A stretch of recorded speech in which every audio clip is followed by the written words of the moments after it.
Have you ever stopped to imagine what it would be like to live for almost 1,000 years? Think of the time you'd have to unravel every mystery of nature, amass knowledge beyond comprehension, and witness centuries upon centuries of history play out before your very eyes. This isn't some far-fetched fantasy or science fiction tale. It was the actual reality for the first humans, beings formed directly by God. Adam lived to be 930 years old. Methuselah reached an incredible 969. An entire civilization thrived under a lifespan that seems almost absurd, practically unbelievable by today's standards. But something shifted. A significant turning point in human history appears in Genesis 6 verse 3, where we find one of the Bible's most perplexing and unsettling pronouncements. Then the Lord declared, "My spirit will not contend with man forever, for he is mortal. His days will be 120 years. Why did God make such a drastic decision? What occurred that led the creator of the universe to essentially reprogram humanity? Today, we'll delve into the secrets of this divine choice, one that forever altered the destiny of the human race and how we understand the purpose of life. When we picture Adam, we often envision a primitive man, perhaps a bit naive, discovering the world for the first time. But the biblical truth paints a completely different picture. He was formed directly by the hands of God, possessing a perfect mind and intellectual capabilities that would surpass any genius who has ever lived. Adam wasn't a caveman. He was the first scientist, the pioneer of wisdom that transcended generations. During his 930 years, he had more than enough time to study, categorize, and understand creation in ways our short lifespans could never allow. The Bible tells us that God brought all the animals to Adam so that he could name them. However, within the Hebrew context, to name was not merely to assign a label. It meant to perceive the essence, to understand the nature and fundamental characteristics of each creature. Adam was essentially conducting the first genetic study in history, discovering patterns, classifying species, and decoding the intricate web of life designed by God. Every animal, every plant, every natural phenomenon became an open book to his extraordinary mind. Adam's knowledge deepened even further with the first recorded genetic procedure, the creation of Eve from his rib. When he awoke, he immediately recognized, "This is now bone of my bones and flesh of my flesh." More than just a romantic statement, that moment was a living lesson in genetics, biological compatibility, and the miracle of human creation, something no modern scientist could ever witness firsthand. For centuries, Adam passed this knowledge on to his descendants. He lived to see 8 generations unfold, sharing with his children, grandchildren, and great-grandchildren a vast reservoir of wisdom about longevity, natural laws, and the divine principles that govern life. Every conversation with him was like opening the secret manual of creation. This knowledge multiplied, forming a scientific and technological foundation unimaginable for any age. When Adam died at 930 years old, it wasn't just a life ending. It was the loss of a living library. Yet, the seeds of wisdom he planted continued to grow, spreading through the minds of his descendants and shaping a civilization capable of exploring frontiers that even God had set. And yet, if Adam possessed such immense wisdom, what happened to the generations that followed? How did that knowledge evolve to the point of drawing the Creator's attention once again? Imagine a world where youth began at 200 years old and the elderly lived past 1,000. Each human being was a walking library carrying centuries of observations, discoveries, and accumulated experience. This was the reality of the antediluvian world, a super civilization that flourished between Adam and Noah, driven by a longevity that defies modern understanding. It wasn't a primitive society, but a golden age of science, knowledge, and technology, perhaps greater than anything we know today. Consider these astonishing numbers. Adam lived 930 years, Seth 912, Enosh 905, Kenan 910, Mahalalel 895, Jared 962, Enoch 365 before being taken by God, Methuselah 969, Lamech 777, and Noah 950. For hundreds of years, these living universities coexisted simultaneously. Imagine the conversations, the debates, the exchange of ideas among minds that carried centuries of wisdom and observation. Each patriarch functioned like a biological supercomputer capable of processing and storing information at a level far beyond human comprehension. Knowledge didn't merely accumulate, it multiplied. Adam passed on his discoveries to Seth, who expanded and shared them with Enosh, who in turn refined and developed them further for Canaan. Each generation built new foundations upon the previous one, but with enough time not only to learn but to innovate, experiment, and discover.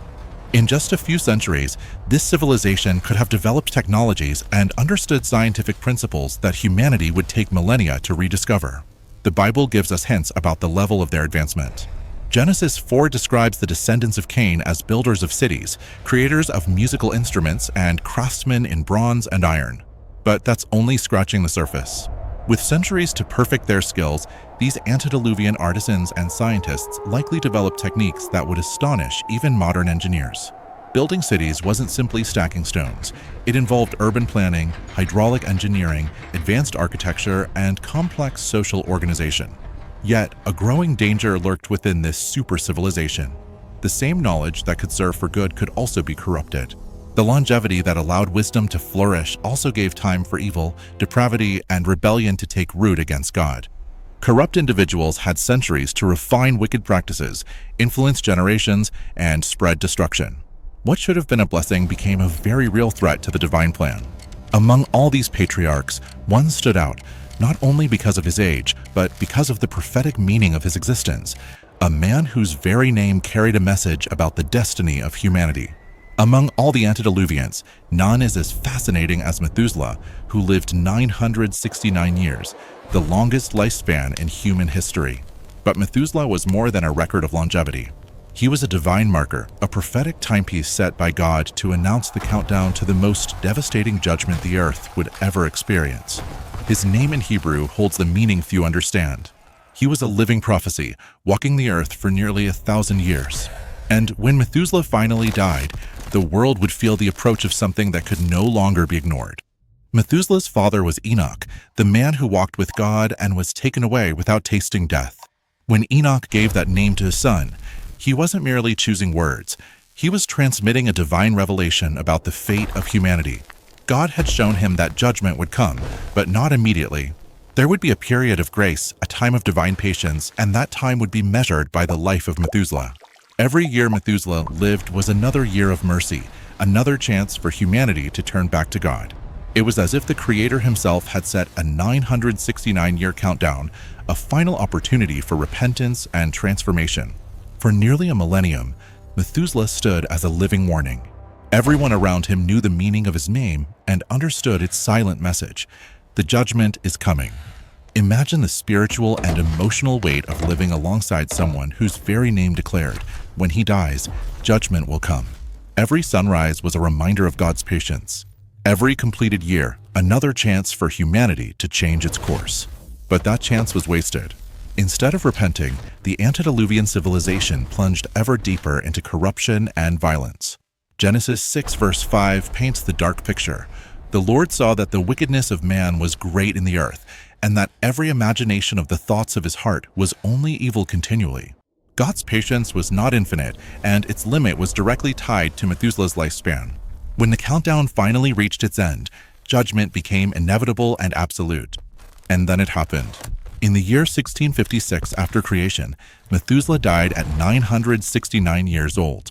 And in that very same year, just as his name had prophesied nearly a millennium earlier, the waters of the flood engulfed the earth.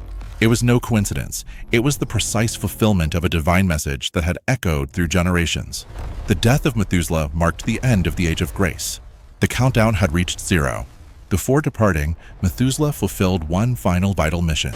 He passed down all the knowledge accumulated over nearly 1,000 years to his grandson Noah, preparing him for the greatest task in human history. But why did God see it necessary not only to judge that generation, but also to genetically reprogram humanity itself? What threat was so immense that it required such a radical intervention? When God declared in Genesis 6 verse 3 that man's days would be limited to 120 years, he wasn't merely setting a new lifespan limit. It was a divine hack in the code of life, a profound reprogramming of human potential. This wasn't a random or arbitrary decision. It was a cosmic containment measure designed to prevent humanity from amassing power and knowledge to the point of rivaling the Creator. What had begun as a blessing, extraordinary longevity, and limitless understanding was becoming a force too dangerous to be left unchecked. And that was precisely what God needed to contain. Extreme longevity had proven to be a double-edged sword. It allowed wisdom to flourish, but it also gave enough time for evil to take root and mature within a single human heart. Imagine the danger. A modern tyrant can wreak havoc in just a few decades. But an antediluvian tyrant had centuries to perfect the arts of oppression, manipulation, and control. Evil didn't merely grow, it refined itself, becoming more sophisticated, more insidious, spreading like a silent virus through generations. Corrupt leaders could establish dynasties of darkness lasting centuries, consolidating influence and corrupting entire societies. The longevity that should have been a blessing had turned into a curse, allowing corruption to sink its roots deep into the fabric of human civilization. And it wasn't just wickedness, it was defiance of divine authority. The antediluvian civilization had reached a level of technological and scientific advancement that threatened the cosmic balance itself. With centuries to explore and experiment, they could have developed mechanisms capable of interfering with the very laws of nature set by God. Knowledge without wisdom, science without reverence, technology without morality, an entire society began to see itself as equal to or even greater than the Creator. It was a repetition of Adam and Eve's original sin, multiplied 1,000-fold. That's why the 120-year limit wasn't merely a disciplinary act, it was a preventive intervention. By drastically shortening human lifespans, God prevented evil individuals from having centuries to spread corruption and restricted the accumulation of dangerous knowledge. It was as if he had installed a divine antivirus into the system of humanity. Each new generation would now start almost from scratch, with less time to develop technologies or ideologies that could challenge the established order. However, this genetic reprogramming wasn't instantaneous. It unfolded gradually and precisely across several generations after the flood. Noah lived 950 years, but his descendants experienced a steady and measurable decline in lifespan. God was carefully calibrating the new human software, finding the perfect balance, enough time for growth and learning, but not enough for unchecked corruption. This change served as a constant reminder that longevity was a gift, not a natural right. But how exactly did this genetic reset work? And what impact did this divine reprogramming have on the generations that followed? The flood wasn't merely a judgment, it was the greatest genetic reset in human history. When the waters finally receded and Noah stepped onto dry land, he carried more than just his family. He bore the reprogrammed DNA of a new humanity. God had implemented what we might call a divine algorithm, gradually reducing human lifespan in a controlled, purposeful manner, preparing the world for a new beginning. Noah lived an astonishing 950 years. But with each new generation, human life seemed to be calibrated gradually and intentionally, as if God were carefully adjusting the parameters of existence for the new era that was beginning. His sons and grandsons experienced a progressive decline in longevity, following an almost mathematical rhythm, as though a divine algorithm was determining the lifespan of every soul. Noah 950 years, Shem 600 years, Arpachshad 438 years, Shelah 433 years, Eber 464 years, Peleg 239 years, Ru 239 years, Serug 230 years, Nahor 148 years, Terah 205 years, Abraham 175 years. This wasn't a coincidence. There was a pattern, a calculated reduction that reflected the hand of God genetically shaping humanity for a new reality. Each generation lived shorter than the one before, as though a divine clock was being finely tuned, marking the exact pace for history to unfold according to plan. This redefinition of human life wasn't merely symbolic, it carried deep strategic purposes. It allowed the plan of redemption to progress more rapidly, accelerating the fulfillment of the messianic promises. It also served as a purifying mechanism. Shorter lifespans limited the spread of the genetic and spiritual corruption inherited from the pre-flood world, granting every generation a new opportunity for renewal. It was as if God had rebooted the human system, installing a safer and more balanced version of humanity. Furthermore, this adjustment in lifespan redefined the balance of social and familial power. Before the flood, a single patriarch could influence countless generations directly. But with shorter lives, the ability to maintain absolute control over descendants diminished. This prevented tyrants or corrupt leaders from establishing millennia-long dynasties of oppression. And perhaps the most extraordinary aspect of this reprogramming was how it prepared the way for the coming of the Messiah. The planned reduction of human longevity created a precise timeline, synchronizing each generation with the prophecies concerning Christ, almost as if the very clock of humanity was being adjusted so that every piece of the divine plan would fit perfectly.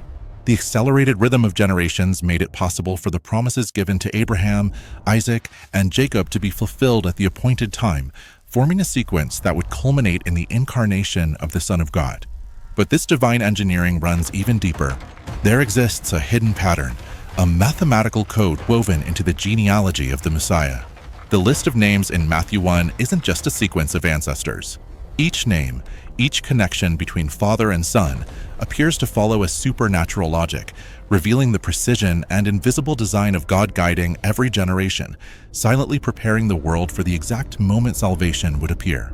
When Matthew structured the genealogy of Christ into 3 sets of 14 generations, from Abraham to David, from David to the Babylonian exile, and from the exile to Jesus, he wasn't merely creating a mnemonic device.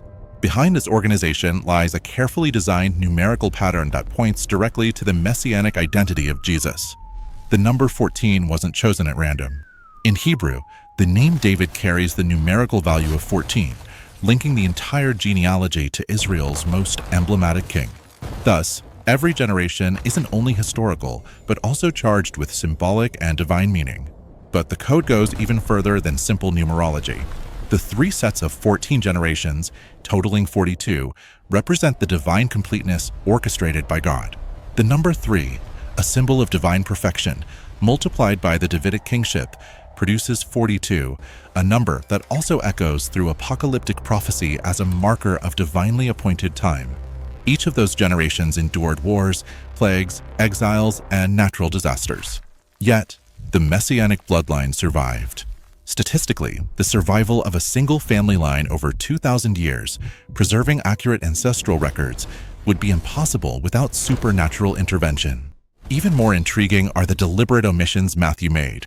For kings of Judah, Ahaziah, Joash, Amaziah, and Jehoiakim were intentionally excluded, not by error or negligence, but by divine design, since their bloodlines were marked by curses tied to the house of Ahab and the marriage of Athaliah, daughter of Jezebel. In this way, God ensured the purity of the messianic line, removing elements that could have contaminated the Davidic lineage.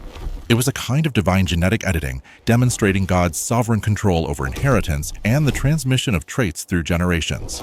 The preservation of this lineage during historical catastrophes, such as the Babylonian exile, is yet another testament to divine planning. While most Israelite families lost their records and tribal identities, the line of David, which would lead to Joseph and Mary, kept its genealogies intact through 7 decades of captivity. This wasn't merely human discipline. It was as if God had stored a heavenly backup of the most crucial records in history. And the most astonishing aspect of this code is its connection to the 120-year lifespan limit God set for humankind. By reducing longevity in a controlled manner, He created the perfect rhythm for the 42 generations to unfold, precisely fulfilling prophecy at the appointed time. If the patriarchs had lived 900 years, there would have been too few generations. If only 30 or 40, too many. But by calibrating life between 70 and 120 years, God fine-tuned humanity's genetic timer, preparing every step leading to the incarnation of Christ. This timeline isn't just a historical curiosity. It reveals that every divine decision made thousands of years ago still reverberates in our lives today, showing that God's plan is as meticulous as it is endless.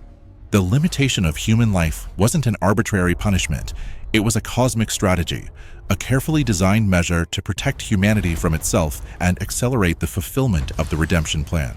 From Adam, the first explorer of the cosmos created by God, to the antediluvian civilization that accumulated dangerous and powerful knowledge, from Methuselah, the guardian of a prophetic timer that lasted 969 years, to the post-flood genetic reset that recalibrated humanity, every step of history was carefully orchestrated, preparing the stage for the coming of the Messiah. The genealogical code of Jesus shows that his life wasn't a cosmic accident, but part of a meticulous plan unfolding for millennia, with every generation, every birth, every choice aligning with the destiny of salvation.